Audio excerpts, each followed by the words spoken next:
इंद्रपुर वैकुंठपुर ये सब बुलिक आसबि जाकि आग प्रथम पहुँची गले जमपुर जा पहुँची गले जमपुर जा पहुँचिकी सी देखिले जे जमपुर जिते रूम सब अच्छी सब पैक हो जाए लोक मैंने कि रूम रे शोया जगह पाऊना रास्तार शोचती से जो पड़िया शोचती तापर बुलिकी देखिले जे नर्क जंत्रणा भोग कर गरम तेल कड़े देर फोपाड़ी दिखाई आम जमी पुराण जो शुणीचे जो वर्णना शुणीचे क्या कंटा दिहर शुआई दि जाऊँगी क्या चाबुक माड़ दिखाई नर्क जंत्रणा भोग करके लोक मैंने आसुच्च जगह नहीं शोवा से तले शोचती ये कहीं केते लोक आसुच्च नारद तापर गले वैकुंठ भुवन को वैकुंठ भुवन में पहुँचिकी देखिले जो सब रूम गुड़ाक ताला पड़ी कहीं से लोक ना गोटे आश्चर्य है कहले वैकुंठ भुवन में ये आनंद रही एते शांत स्निग्ध गोटे परिवेश चारिआडे रूम गुड़ाक खाली रही ताला पड़ी एठिकी कहीं लोक आसुना भगवान विष्णु को जाकि पचारे कहले प्रभु गोटे अति अन्याय अत्याचार आप कम कर भगवान विष्णु कहले कौन ना ये जो जमपुर को एत लोक जाऊँच कितु आपन गोटाए लोक भी कहीं आसुना सब ताला पड़ी कहीं आप कहीं लोक आणुना मर्त्यरू एठिकी वैकुंठपुर को भगवान विष्णु कहले मुझे आने चाहूँगी किंतु लोक एठिकी आसवाक चाहूना ना कि कथा एत अपूर्व आनंद से नर्क जंत्रणा भोग कर लोक जाऊँच एत अपूर्व आनंद एठिकी आसवाक चाहूना ना आप जातु जा लोक नहीं आसतु रूम तो खाली अच्छे लोक रे नारद आसिले आसिक पृथ्वी में बुलिले जहाँ पाक जाए पहुँचले कहले भाई वैकुंठ भवन को जीव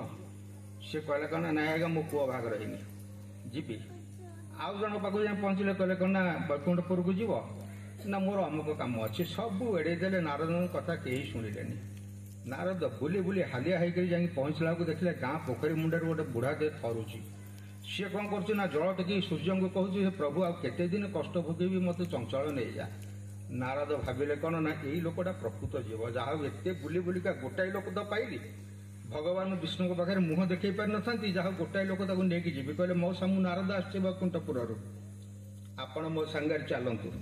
बुढ़ाटे चाहिए नारद को कहला कारण बाबा जाती इच्छा हो सब भगवान को डाकुची मत नहीं जा बोली कि गोटे कम हो ना मो पुआटा बाहनी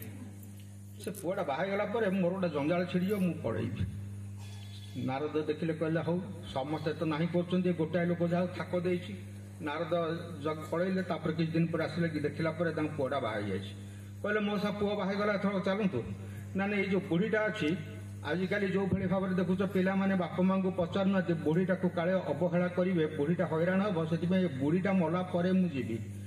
बुढ़ीर मरणटा कौन नारद हाथ में लिखाई नारद कान मुंडा उंसिक चलीगले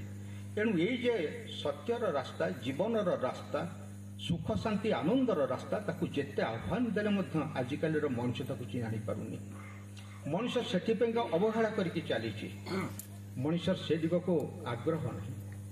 तेणु भगवान सेन कही शुणु विश्व अमृत पुत्रा तमें मैंने समस्त हो अमृतर संतान परम दयाल श्री ठाकुर कहले अमृतर संतान तुम्हें अमृत तुम जीवन धारा मरण खोजी हुए क्या सर्वहारा तमें मैंने प्रति प्रत्येक हो से अमृतर संतान तेणु ये जो अमृतर पथरे मनुष्य किभली भाव अग्रसर हम से भगवान जो अवतार नहीं आसती से अवतार को कहते पुरुषोत्तम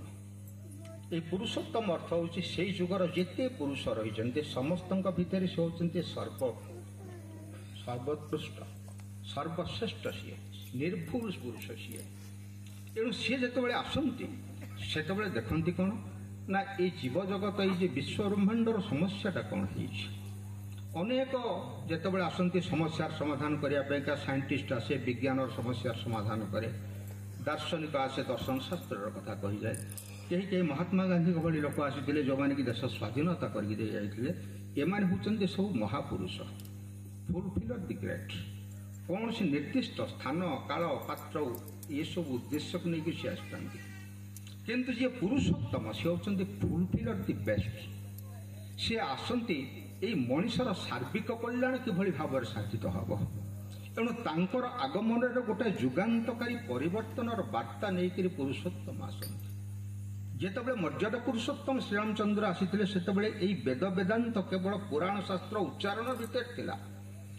ତାକୁ ଜୀବନ୍ତ କରିକି ତୋଳିବା ପାଇଁକା ସେଇ ବେଦ ବେଦାନ୍ତ ଉପନିଷଦକୁ କିଭଳି ଭାବରେ ପ୍ରତ୍ୟେକ ମଣିଷ ତାର ଜୀବନରେ ତାକୁ ବୁଝିବ ଏବଂ ତାକୁ ଆଚରଣ କରିବ, ସେଥିପାଇଁ ମର୍ଯ୍ୟାଦା ପୁରୁଷୋତ୍ତମ ଶ୍ରୀରାମଚନ୍ଦ୍ର ଜନ୍ମଗ୍ରହଣ କଲେ। ସେଇ ବେଦ ବେଦାନ୍ତ ଉପନିଷଦରେ ଯାହା ଲିପିବଦ୍ଧ ହେଇକି ରହିଛି, ଜଣେ ପ୍ରଜାନୁରଞ୍ଜନ ରାଜା ହେଇଥିଲେ, ଜଣେ ସର୍ବଶ୍ରେଷ୍ଠ ଜଣେ ଉଦାହରଣ ହେଇଥିଲେ, ଯିଏକି ହେଉଛନ୍ତି ଗୋଟେ ବାବାଙ୍କର ଉପଯୁକ୍ତ ପୁଅ, ସ୍ତ୍ରୀର ଉପଯୁକ୍ତ ସ୍ୱାମୀ, ଭାଇର ଉପଯୁକ୍ତ ଭାଇ, ସବୁ ଦୃଷ୍ଟିରୁ ସେ ଉପଯୁକ୍ତ। ଏଇ ଯେ ବାର୍ତ୍ତା ନେଇକରି ପୁରୁଷୋତ୍ତମ ଶ୍ରୀରାମଚନ୍ଦ୍ର ଆସିଥିଲେ, ପରବର୍ତ୍ତୀ ସମୟରେ ହଜାର ହଜାର ବର୍ଷ ଅତିକ୍ରମ କରିଗଲା। ସେ ହଜାର ହଜାର ବର୍ଷ ଅତିକ୍ରମ ଭିତରେ ଦେଇକରି ମଣିଷ କ'ଣ କଲା ନା ଧର୍ମକୁ ତାର ଖିଆଲ ମାଫିକ କରିକି ଚାଲିଲା। ଯେଉଁ ଜିନିଷ ଶ୍ରୀ ଠାକୁର କହିଲେ ଧର୍ମ ଯେତେବେଳେ ବିପାକ ବାହନେ ବ୍ୟର୍ଥ ଅର୍ଥେ ଥାଏ, ଧର୍ମଟା ବିପାକ ପଥରେ କେତେବେଳେ ଯାଏ ନା ଆମମାନଙ୍କ ଯୋଗୁଁ ଯାଏ। ଏଇ ଭାଇମାନଙ୍କ ଯୋଗୁଁ ବିପାକ ବାହାନରେ ଧର୍ମ ଯାଏନି। ଧର୍ମଟା ହେଉଛି ଆମମାନଙ୍କ ଯୋଗୁଁ, କାହିଁକିନା ଆମମାନଙ୍କୁ ଲୋକ ବିଶ୍ୱାସ କରୁଛି, ଇଏ ଠାକୁରଙ୍କ ରୀତି, ଠାକୁରଙ୍କ ଯାଜକ, ଇଏ ଜଣେ ବାବା, ଇଏ ଜଣେ ହେଉଛନ୍ତି ସାଧୁ, ଏଇମାନଙ୍କ ଉପରେ କ'ଣ ନା ଲୋକ ବିଶ୍ୱାସ କରୁଛି।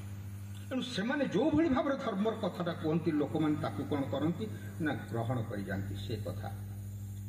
ତେଣୁ ଏଇ ଯେଉଁ ଧର୍ମଟାର ଯେଉଁମାନେ ବାହକ, ସେମାନଙ୍କର ଯେତେବେଳେ ପଦସ୍ଖଳନ ହୁଏ, ସେମାନଙ୍କର ଚାଲିଚଳନ ଆଚରଣ ଯେତେବେଳେ ଅଶୁଦ୍ଧ ହେଇ ଉଠେ, ସେତେବେଳେ କ'ଣ ହୁଏ ନା ପୁରୁଷୋତ୍ତମ ଅବତରଣ କରନ୍ତି। ସେ ରାମଚନ୍ଦ୍ର ହିସାବରେ ଆସିଥିଲେ, ସେ କୃଷ୍ଣଚନ୍ଦ୍ର ହିସାବରେ ଆସିଥିଲେ। ଏଇ ଯୁଗରେ ଯୁଗ ପୁରୁଷୋତ୍ତମ ଶ୍ରୀ ଠାକୁର ଅନୁକୂଳ ଚନ୍ଦ୍ର ରୂପରେ ଆସିଛନ୍ତି। ତେଣୁ ଆଜି ଯୁଗର ଯେଉଁ ଯେଉଁ ସମସ୍ୟା ସବୁ ଦେଖାଦେଇଛି,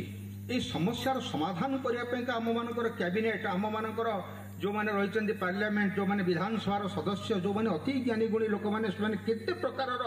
ଯେ ବାର୍ତ୍ତା ପହଞ୍ଚାଉଛନ୍ତି, କେତେ ପ୍ରକାରର ପରିକଳ୍ପନା କରୁଛନ୍ତି ଯେ ସମସ୍ୟାର ସମାଧାନ କେମିତି ହେବ। କିଏ କହୁଛି ବିଜ୍ଞାନ ସମସ୍ୟାର ସମାଧାନ କରିବା, କିଏ କହୁଛି ଶିକ୍ଷାର ସମସ୍ୟାର ସମାଧାନ କରିବା, କିଏ କହୁଛି ଗମନାଗମନର ସମସ୍ୟାର ସମାଧାନ କରିବା। ଏ କେତେ ପ୍ରକାର ସମସ୍ୟାର ସମାଧାନର ବାର୍ତ୍ତା ସେମାନେ ଦିଅନ୍ତି, ଆଉ ତାକୁ ମଧ୍ୟ ତାର ସେମାନେ ପରିକଳ୍ପନା କରନ୍ତି।